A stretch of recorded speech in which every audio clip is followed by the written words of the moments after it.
Hello viewers on YouTube. As you can see on the board, in today's class we are going to consider properties of circle.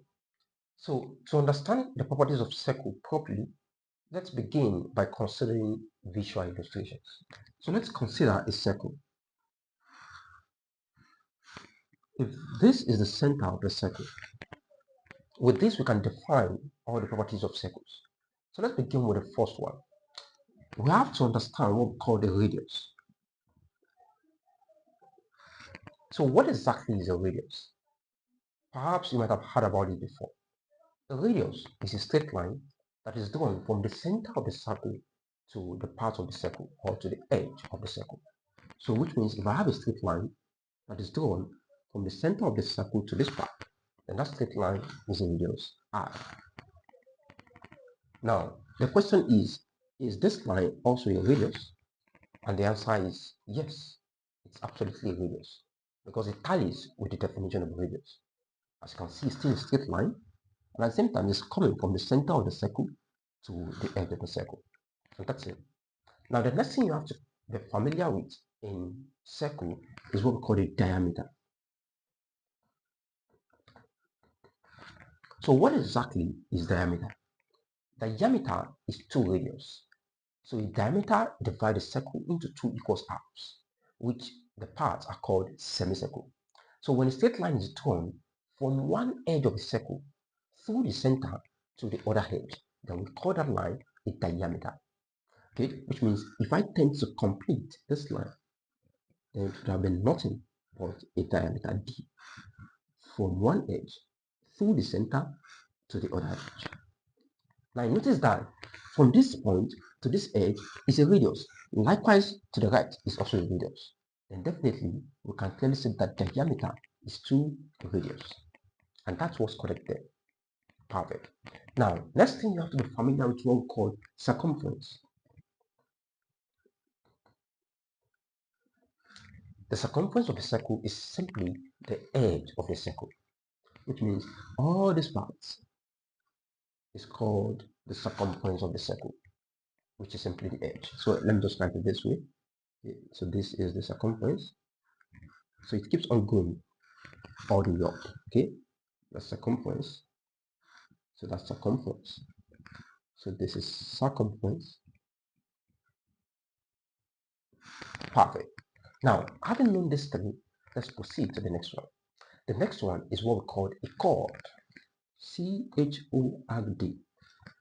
Unlike diameter, a chord is also a straight line that will be drawn from one edge of a circle to the other edge. But what makes them different is that chord doesn't pass through the center of the circle. Chord doesn't divide the circle into 2 equal halves. We can have as much as possible chords in a particular circle, but can only have one diameter in a circle, which can divide it horizontally or vertically or slantly. Are we together? Perfect. Now, chord is a straight line like I defined earlier. So let me just demonstrate it. So if I have a line that is drawn from this point all the way to this point, then that line can be called a chord. Now I can still have another one like this. It's still a chord. You can see from one edge to the other edge. In fact, you can still have another one like this. And this is also a chord. So that's what makes them different.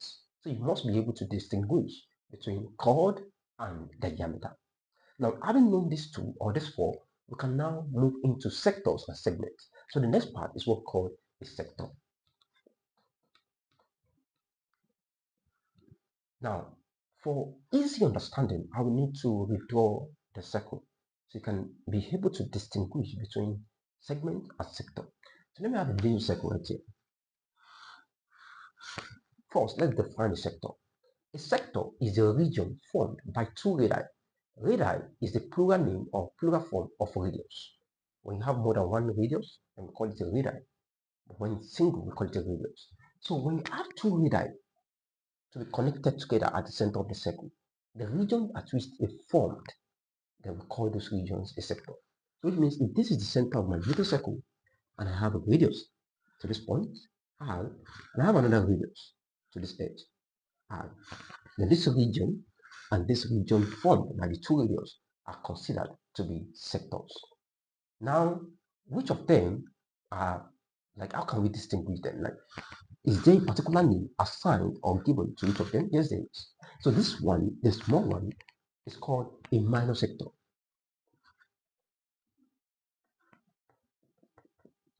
while the bigger part is called major sector. Major sector, that's it. So you must be able to know what we are dealing with. Are you dealing with minor sector or major sector?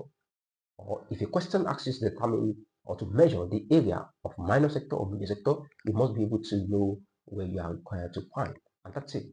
So sector is the region formed by two radii in a circle. Perfect. Now there's something called arc.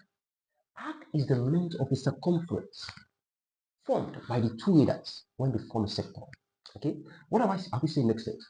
This distance of the circle from this point all the way to this edge is the one we called arc.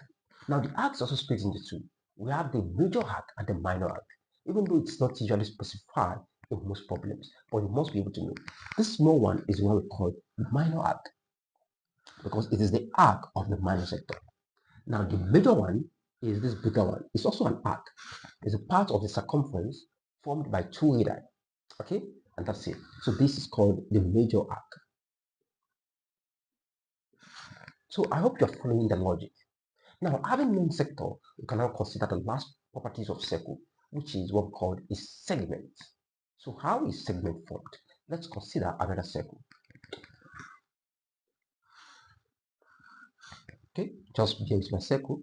That's what you done to scale. Perfect. Now, a segment is the region of the circle formed by a chord.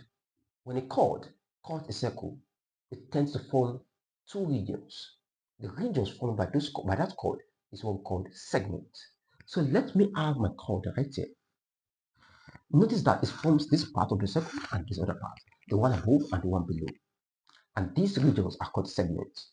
Unlike sectors, they also have a name which we give to each and every one of them. So the smaller one, just like this, is called the minor segment.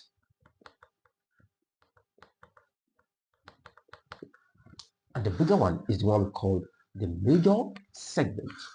Major, okay, segment. And that's it. So this is what we call segment. The smaller one is minor and the bigger one is the major. And these are the properties of circles that you are expected to be familiar with. In our next video, we will be considering how to measure some of these properties in terms of area and perimeter. Also, we'll be considering our circle theorems in relation to each and every one of these properties. I hope you find this helpful, and I want to believe that by now you should be able to distinguish between the properties of circle, even with visual illustration or in terms of definition. Thanks for watching. If you have any questions, feel free to leave it in the comment section below. And if you have any comments, just let me know. Thank you. See you in the next video. Bye for now.